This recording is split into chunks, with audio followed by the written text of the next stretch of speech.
እንደምን ሰነበታችሁ አድማጭ ተመልካቾቻችን። ይህ የጓ ጽባህ መርሃ ግብር ነው። በጓ ጽባህ መርሃ ግብር ውስጥ የስነ ፍጥረት መደምደሚያ በሚል ስለ ሰው ልጅ ትንታኔ መስጠት ጀምረናል እና ባለፈው ሳምንት የሰው ልጅ እጣ ፋንታ ብለን የሰው ልጅ በልደቱና በሞቱ መካከል ስላለው ሁኔታ ምን ማድረግ እንዳለበት ተናግረናል። ዛሬ ደግሞ የሰው ልጅ የህይወት መንገዶች በሚል ርዕስ ትልቅ ትምህርት ወይም ትልቅ ትንታኔ ይዘንላችሁ ቀርበናል።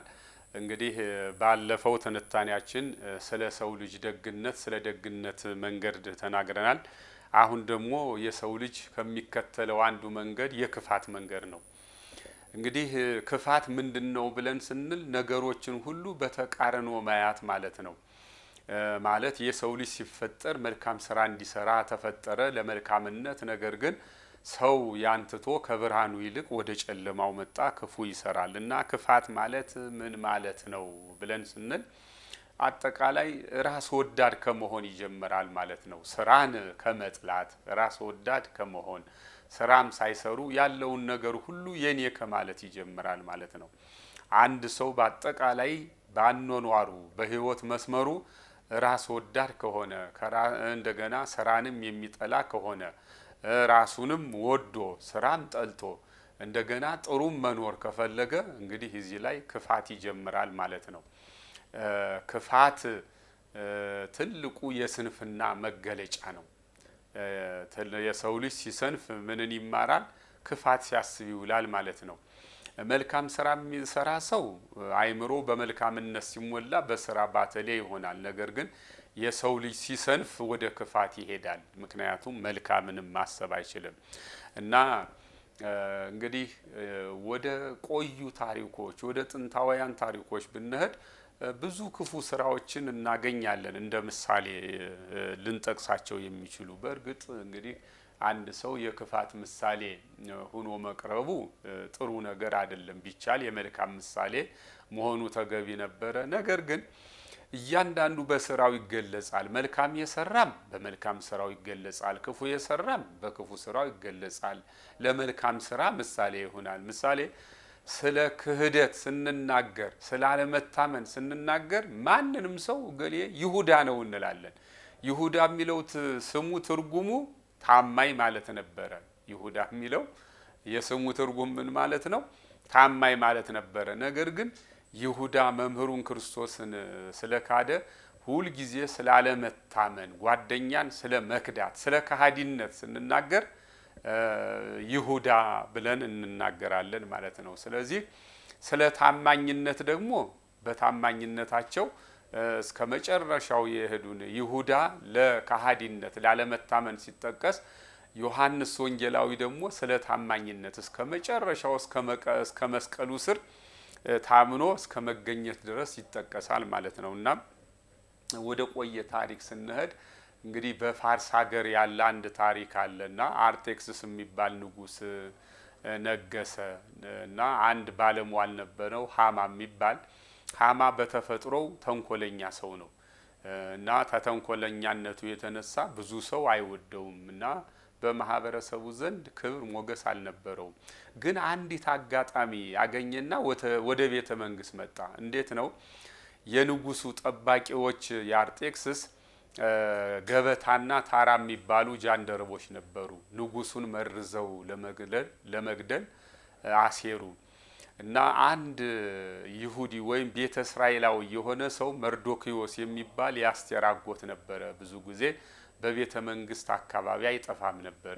ማለት በውጭ ነው ራቅ ብሎ ቤተ መንግስቱ ሰላም እንደሆነ ደግ እንደሆነ ምን እንዳለ ለማየት አልፎ ሲሄድ ቤተ መንግስቱን ያየዋል። እንግዲህ እውነት ነው፣ ቤተ መንግስት ሰላም ካልሆነ አገርም ሰላም አይሆንም እና መርዶክዮስ ሁልጊዜ ወደ ቤተ መንግስቱ አካባቢ አለመጥፋቱ ሰላም መሆኑን እና ለመሆኑን ለማወቅ ጉጉት መኖሩ ትክክለኛ ሰው ነው ማለት ነው። እና በዘር በጎሳ በነገድ ይሁዲ ነው፣ ቤተ እስራኤላዊ ነው እና የምታምር መልካም የሆነች አስቴር የምትባል የወንድሙ ልጅ አለች። ለአስቴር ደግሞ መርዶክዮስ አጎቷ ነው።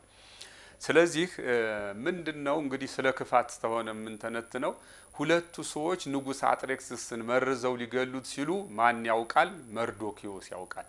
አሁን መርዶክዮስ እኔ ይሁዲ ነኝ ያ ደግሞ አሕዛብ ንጉስ ነው። ኖረ ሞተ ለኔ ምን ይጠቅመኛል አላለም። ስለዚህ እንደሚገሉት በእርግጠኝነት ስለተረዳ ለአስቴር ይነግራታል። አስቴር ደግሞ ለንጉስ አጥሬክስስ ትነግራለች። ምክንያቱም ይህ ንጉስ አጥሬክስስ የሚባለው የፋርስ ንጉስ በጣም በጎ ሰው ነበረ፣ እጅግ በጎ ሰው ነበረ። ከበጎነቱ የተነሳ 127 ሀገሮችን ከህንድ እስከ ኢትዮጵያ ያሉ ግዛቶች ነበሩት እና ብዙ ልዩ ልዩ ሰዎች የሚያከብሩት ብዙ መኳንንቶችን የሚጋብዝ ለግብዣው ማለቂያ የሌለው እንግዲህ በመጽሐፉ ውስጥ ስለ ግብዣው ተነግሯል። በመቶ የሚቆጠሩ ቀናትን መኳንንቱን፣ መሳፍንቱን፣ ነገስታትን ሰብስቦ የጋበዘ ሰው ነው። ስለዚህ ይህ ሰው ለጋስ ነው፣ ንፉግ አይደለም፣ የሚወደድ ንጉሰ ነገስት ነው ማለት ነው። አሁን መርዶክዮስ ይህን ደግ ንጉስ እንግዲህ ሰው ከጋበዘ ካበላ ደግ ንጉስ ነው ማለት ነው። አሲረው ሊገሉት ሲሉ እነማን? የራሱ ጠባቂዎች። ስለዚህ ተናገረ ማን? መርዶክዮስ። እና በመጨረሻ እነዚያ ሁለት ሰዎች ሲሰቀሉ በተፈጥሮ ክፉ የሆነው ግላዊ አስተሳሰብ አይምሮው ጠባብ የሆነው ሃማ ወደ እነሱ ቦታ መጣ ማለት ነው። ወደ ንጉሱ ቀረበ እና እንግዲህ ሃማ ወደ ንጉሱ የመጣው ወደ ቤተ መንግስቱ የመጣው እስከምኑ ነው? እስከ ክፋቱ ነው።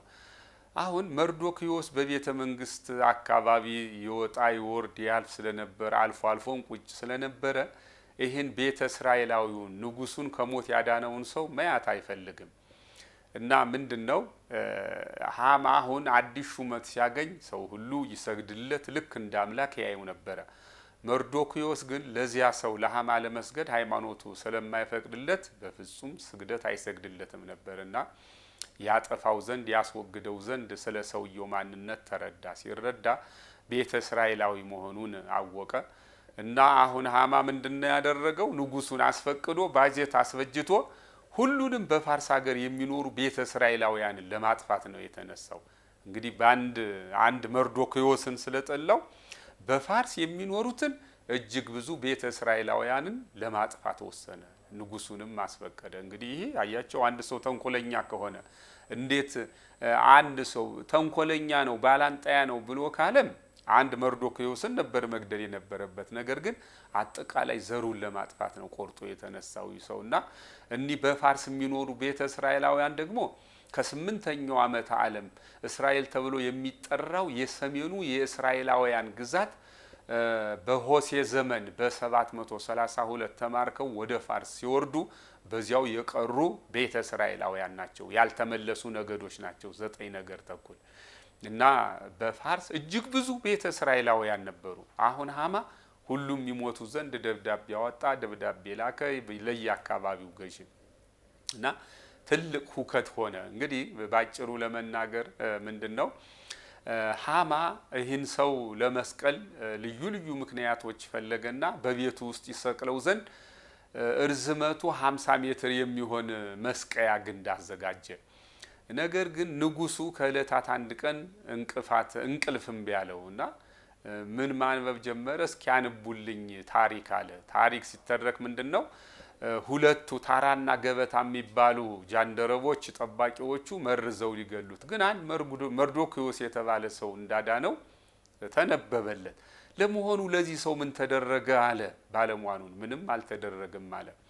ስለዚህ ይህን ሰው በጣም ጥሩ ተባለ፣ መልካም ይደረግለት። አሁን ንጉሱ መልካም ሊያደርግለት ሲፈልግ መርዶክዮስ ግን በሃማ ይሰቀል ዘንድ ሁሉ ነገር አልቋል፣ ተቆርጧል እና በመጨረሻ መርዶክዮስ ወደ ቤተ መንግስት ተጠራ። እንዲያውም መጀመሪያ የጠራው ማንን ነው? ሃማን ነው። ለንጉሱ መልካም ያደረገ ሰው ምን ይደረገለት ሲባል በንጉሱ በቅሎ ተቀምጦ የንጉሱን ቀለበት አድርጎ የንጉሱን የቤተ መንግስቱን ልብስ ለብሶ ይህ ሰው መልካም አድርጓል፣ ሁሉም ሰው ከዚህ በታች ነው እየተባለ መልካምነቱ ለከተማው ይነገር አለ። ሃማ ይህን የፈረደ አሁን እኔ ወደ ንጉሱ ቀርብ ያለው ከንጉሱ የበለጠ የሚቀርብ ሰው የለም እኔ ነኝ ብሎ ነበረ፣ ለራሱ ነው። ነገር ግን ምን አለው ንጉሱ? ሂድና ይሁዳዊውን መርዶክዮስን አመጣህ አንተ ያልሆነ ሁሉ አድርግለት አለው። እንግዲህ ሳይወድ በግድ ያ ክፉ ሃማ መርዶክዮስን ልክ እንዳለው አደረገለት ማለት ነው። እና በመጨረሻ ይህ ሰው ብዙ ክፋት ተገኘበትና ብዙ ነገር ስለተደፋፈረ በስቅላት ተቀጣ። መርዶክዮስ ሊሰቀልበት በነበረው ግንድ ላይ ማን ተሰቀለ? በቤቱ ውስጥ ራሱ ሃማ ተሰቀለ ማለት ነው። እንግዲህ በሰው ላይ ክፋት ስናስብ፣ በሰው ላይ ሴራ ስናሴር ወይም ደግሞ ሌት ተቀን እንዴት ነው ወደ ክፋት የምንለው የክፋት መንገድ? አንዳንዱ ሰው ጥል ወዳድ ይሆናል፣ ጠብ ወዳድ። አንዳንዱ ቅናት ይቀናል። አንዱ ጎረቤቱ ወጦ ወርዶ ወይም በትምህርት ከሆነ ተማሪው አጥንቶ ወጦ ወርዶ እንቅልፍ አጥቶ ጥሩ ውጤት ሲያመጣ ዩኒቨርሲቲ ገባ ሲባል የማይወድ አለ። ሌላው ደግሞ ቁጡ ይሆናል። ሌላው ደግሞ ምንድነው ነፍሰ ገዳይነትን የሚወድ እንግዲህ ሰውን ለመቀማት ማጅራት መቺ፣ ሰው አጥፊ፣ የሰውን ንብረት ለመንጠቅ የሰው ልጅ ሰውን እስከ ማጥፋት ይሄዳል። እንግዲህ ማጅራት የሚመታ ሰው በኪሱ ያለውን ንብረት ለመውሰድ ነው። አንዳንድ ጊዜ ማጅራቱን የተመታውም ሰው በኪሱ ምንም ላይገኝበት ይኖራል። በእርግጥ አሁን ቢያንስ ማጅራት መቺው ምን ይላል? ሞባይል ተኪሱ አይጠፋም ብሎ ያስባል። እንግዲህ ይሄ ትልቅ የክፋት ውጤት ነው እና አሁን ባለንበት ዘመን ደግሞ ምንድነው ብዙ ሰው ጠጭ ሆኖ እናየዋለን። ሰው ጠጭ ሆኖ እናየዋለን። የሰው ልጅ እየጠጣ ሲሰክር ይታያል። ሰው ሲሰክር ወደ ስሜት ነው የሚገባው። አይምሮ ይዛባል። ፍትርት ሊሰጥ አይችልም። ሰው በመጠጥ አነሳሽነት ሰው ሊያጠፋ ይችላል። ምናልባት መጠጥ ሳይጠጣ መልካም ያስብ የነበረ ሰው ከበቀል ነፃ የሆነ ሰው መጠጥ ሲጠጣ ግን መጠጥ ወደ ስሜት ሊያስገባው ይችላል። አንዳንዱም ደግሞ አይምሮውን እስካለ መቆጣጠር ወይም እስከ መውደቅ ራሱንም እስከ መጉዳት ይደርሳል። ስለዚህ የሰከረ ሰው አንድ ራሱን ይጎዳል፣ ሁለተኛ ሌላውንም ይጎዳል። ራሱን መጉዳቱም ጥሩ አይደለም፣ ሌላውንም መጉዳቱ ጥሩ አይደለም እና እንግዲህ የሰው ልጅ ክፋት የምንለው ነገር አሁን ባለበት አንዱ መስመር የሰው ልጅ የክፋት መስመርን ተከትሎ ነው እየሄደ ያለው እንደምናየው ከለት ከለት ከሚደረገው ድርጊት። ምክንያቱም በዓለም ላይ ብዙ ዩኒቨርሲቲዎች አሉ። ቅድም እንዳልኩት እኛ ዩኒቨርሲቲዎች የሚያስተምሩት ደግነትን ነው። ሰው ደግ ሆኖ እንዴት ስራውን እንደሚወጣ እንዴት ስራውን እንደሚያቀላጥፍ ማስተዳደር የሚፈልግ የአስተዳደር ትምህርት፣ ቅመማ መድኃኒት ቅመማ የሚፈልግ የቅመማ ትምህርት ኬሚስትሪ፣ ወይም ደግሞ ሌላ ስለ እጽዋት የሚያጠና ሰው ባዮሎጂ ያጠናል እና ዩኒቨርሲቲዎች ሁሉ የሚያስተምሩት እንግዲህ የታወቁት ምንድነው ሙያ ነው። ክፋት አያስተምሩም። አንድ ዩኒቨርሲቲ ክፋት እንዲያስተምር ክፋት እንዲያጠና ተማሪው ሁሉ ባጀት ተመድቦለት እስካሁን በዓለም ዙሪያ የተቀመጠ ነገር የለም። ምናልባት ምስጢራዊ የሆኑ ነገሮች የተወሰኑ ተቋማት የሰውን ልጅ እንዴት እንደሚሰቃይ የሚያስተምሩ ተቋማት አይጠፉም። ከጥንት ጀምረው ከሮማውያን ይሄ በፈረንጆች ቶርቸሪንግ ሜካኒዝም የሚለው ምክንያቱም አንድ ሰው በቁጥጥር ውስጥ በሚውል ጊዜ ወይም በሚታሰር ጊዜ የማሰቃያ ካምፖች የማሰቃያ ቦታዎች አሉና የሰው ልጅ አስቦ ልክ ወይም በእስር ቤት ከዋለ ወይም በቁጥጥር ውስጥ ከዋለ ተራሞት እንዳይሞት ከመሞቱ በፊት እንዲሰቃይ ያን ስቃይ እንዴት ሰውን ማሰቃያት እንደሚቻል የሚያስተምሩ ተቋማት ይኖራሉ። እንግዲህ ማለት ባለፈው ጓንታናማ እነ ሲአይኤ ከአፍጋኒስታን የተማረኩ ሰዎችን በመውሰድ ጓንታናማ እንግዲህ ጓንታናማ የማናት የኪዩባ ናት አይደል? ግዛቷ የኪዩባ ክፍል ናት። ለምንድነው ጓንታናማን ከኪዩባ መንግስት የተኮናተሩ ስንል በአሜሪካ ግዛት ሰው ማሰቃያት አይፈቀድም። በሌላው ዓለም ግን አሜሪካውያን ሰው ማሰቃያታቸው ጉዳይ አይደሉም። አሁን ይህን እንግዲህ ልብ ብለን የምናይ የአሜሪካን መንግስታት ክፋት ነው።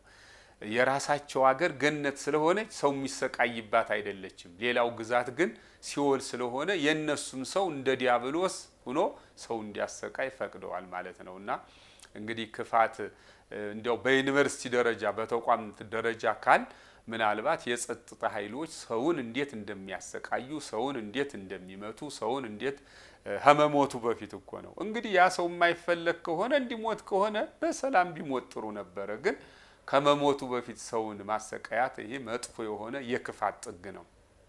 ከዚህ በተረፈ በይፋ በግልጽ የተመሰረቱ ዩኒቨርሲቲዎች ሁሉ የሚያስተምሩ ደግነት መልካም ነገር ነው። ክፋት በአደባባይ ወይም በዩኒቨርሲቲ ደረጃ አይሰጥም። ግን ሰው በተግባሩ ስናየው ግን መልካም እንዲሆን በተማረበት ሳይሆን ክፉ የሆነ ስራ እየሰራ ነው የምናየው። እንደው ምሳሌ ብንወስድ በዳኝነት ያለ ሰው ጥሩ ዳኛ ነው ወይስ አይደለም? አሁን ስናየው ሰው በፍትህ ይማረራል ማለት ነው፣ ወይም የጉቦ ነገር አለ። እንደገና አጠቃላይ የሰው ልጅ በየተመደበበት ስራ ሁሉ እንግዲህ ባለፈው ቅድም ደግነትን ብያለሁ እንጂ አንድ ሰው በየተመደበበት የሥራ ዘርፉ ስራውን ቀጥ ብሎ ከሰራ ያለ ጉቦ፣ ያለ ማዳላት፣ ያለ ስንፍና ሐኪሙም በሕክምናው ዳኛውም ፍትርት በመስጠት አጠቃላይ መሐንዲሱም በምህንድስናው ከሰራ ይህ ራሱ በጎነት ነው። ነገር ግን እያንዳንዱ ሰው በተመደበበት ስራ የህጉ ሰውም ህግ የሚያጣምም እንደገና ሐኪሙም በትክክል የማያክም መሐንዲሱም ትክክለኛ ስራ ካልሰራ ምንድነው? ክፋት ነው። ሁልጊዜ ክፋት የመልካም ነገር ተቃርኖ ነው። ስንተረጉመው ክፋት ምንድነው ብለን ብንል የመልካም ነገር ተቃርኖ ነው ማለት ነው። እና ሰው መልካም እንዲሰራ ነበር የተፈጠረ። ነገር ግን መማሪያ ቦታም ሳይኖረው ምንም ሳይኖረው ጠላት ዲያብሎስ ባይምሮ ውስጥ መጥፎ ነገርን ስለዘራበት እንግዲህ ከመልካም ይልቅ ወደ ክፋት እየመጣን ያለን አሁን ዓለም ክፉ ሆና እናያታለን። ስለዚህ የሰው ልጅ እንዲህ ካለው ከክፋት መራቅ አለበት፣ ከጥል መራቅ አለበት፣ ከቅናት መራቅ አለበት፣ ቁጣ ምናልባት አንድን ሰው ያጠፋን ሰው መቆጣት መገሰጽ ተገቢ ነው። ያጠፋን ልጅ መገሰጽ ተገቢ ነው። ግን ምን አይነት ቁጣ ምንል እዚህ ላይ አሁን ቁጣን ጉራ ዛቻ ነው ሆኖ አሁን የምንየው ማለት እንዲህ አጠፋለሁ እንዲያውም አንዳንድ ጊዜ ስልክ ደውሎ ማለት ነው ይህን ያህል ብር ታላመጣ አጠፋለሁ ገለሃለሁ ማለት ይሄ ዛቻ ቁጣ ነው። እንዲህ አይነት ነገር አይገባም። ሌላው አሁን ምንድነው ትልቅ መገዳደል አለ በዓለም ዙሪያ። የሰው ልጅ ህይወት ረክሷል። የከበረ ገንዘብ ነው እንጂ የሰው ልጅ ህይወት ረክሷልና ትልቅ መገዳደል አለ። የሰው ልጅ ከዚህ ተንኮል ከዚህ ከጥፋት መንገድ ራሱን ማውጣት አለበት። ሌላው ደግሞ ሰካራምነት እየበዛ መጥቷል። የሰው ልጅ ይጠጣ ዘንድ ተፈቅዶለታል ማለት በተለይ በክርስትና ሃይማኖት ያለው እንግዲህ ጳውሎስ ደቀ መዝሙሩ ጢሞቴዎስን ስለ ሆድ ህመም ውሃ ብቻ ጠጣ ትንሽ ወይን ጠጅ ጨምርባት ነው ያለው። ግን ትንሽ ወይን ጠጅ ስለተባለ የሰው ልጅ ጥንብዝ ብሎ ራሱን እስከሚስት ሳይሆን መጠጣት ያለበት ምንድነው? እንዲያው ሆዱ ሌላ ተውሳክ እንዳይሰራ ለዚያ አጋዥ በሆነ ሁኔታ ያም ባይሆን ባይጠጣ አንድ ሰው ጠጣ አልጠጣ አልኮል ባይጠጣ ምን ይጎልበታል? ቢጠጣ ምን ያተርፋል? ቅዱስ ጳውሎስ ምን ይላል? ሁሉ ነገር ተፈቅዶልኛል የተፈቀደልኝ ሁሉ ግን አይጠቅመኝም ይላል። ሰው አሁን በመጽሐፍም አልኮል መጠጣት በመጠን ቢፈቀድም ግን የተፈቀደው ሁሉ አይጠቅምም። ያን አለማድረጉ መልካም ነውና የሰው ልጅ ሰካራም ሆኗል። እንግዲህ የሰው ልጅ አሁን ባለንበት ምን ሆኗል? ክፉ ሆኗል። ጥንን፣ ቅናትን፣ ቁጣን፣ መግደልን፣ ሰካራምነትን አጠቃላይ አመንዝራነትንም አስገድዶ መድፈርን ከህግ በላይ አሁን የሰው ልጅ የሰው አውሬ ሆኗል። ሰው የሚፈራው አሁን አውሬን አይደለም ጅብን አይደለም። ሰው እጅግ አብዝቶ የሚፈራው ሰውን ራሱን የሰው ልጅ ነው። እና እንግዲህ አድማጭ ተመልካቾቻችን ክፉ አትሁኑ። አንድ ሰው ክፉ ከሆነ በማህበረሰቡ ይረገማል፣ ማህበረሰቡ ይጠላዋል። ሰው ጠላው ማህበረሰቡ ጠላው ማለት ደግሞ እግዚአብሔር ጠላው ማለት ነውና እግዚአብሔርን የጠላ ሰው ደግሞ የጠላው ሰው ምንድነው? ኃጢአተኛ ነው። የኃጢአት ዋጋዋ ደግሞ ሞት ነው። እና እንግዲህ ሁለተኛዋ መንገድ ጥል ናት፣ ክፋት ናት። ከዚህ መንገድ ራሳችሁን ከልክሉ። እንግዲህ አንድ ጊዜ ማለት አንዳንድ ሰው መሀል ሰፋሪ ያለ አንድ ጊዜ ወደ መልካሙ አንድ ጊዜ ወደ ክፉዋ እንግዲህ ዝግዛግ እየሰራ ቀኝና ግራ እያለ የሚሄድ ሰው አለ። ይችም አትጠቅምም። የምትጠቅም መልካሟን ብቻ ይዞ በመሄድ እግርን ወደ ክፉዋ መስመር ባለማሳረፍ ነው የሚጠቅመንና እንግዲህ አድማጭ ተመልካቾቻችን ይህ ጓጽባህ በሚለው መርሐ ግብር የስነ ፍጥረት መደምደሚያ በሚል ስለ ሰው በሚሰጠው ትንታኔ ዛሬ የሰው ልጅ የክፋት መስመር የሚለውን ትምህርት ክፋት እንዴት እንደሚሰራ ሰው ክፋት እንዴት ክፉ እንደሆነ በተለይ እንግዲህ የነዚህ የክፋት መገለጫዎች አሉ። ምንድናቸው? ጥል፣ ቅናት፣ ቁጣ፣ መግደል፣ ሰካራምነት አጠቃላይ ራስ ወዳድነት ናቸው። ከነዚህ ታቅበን ፈጣሪ እንድናስደስት እንግዲህ ልባዊ ምኞቴን አቀርባለሁ። በሌላ ጊዜ እስከምንገናኝ ሰላም ሁኑ።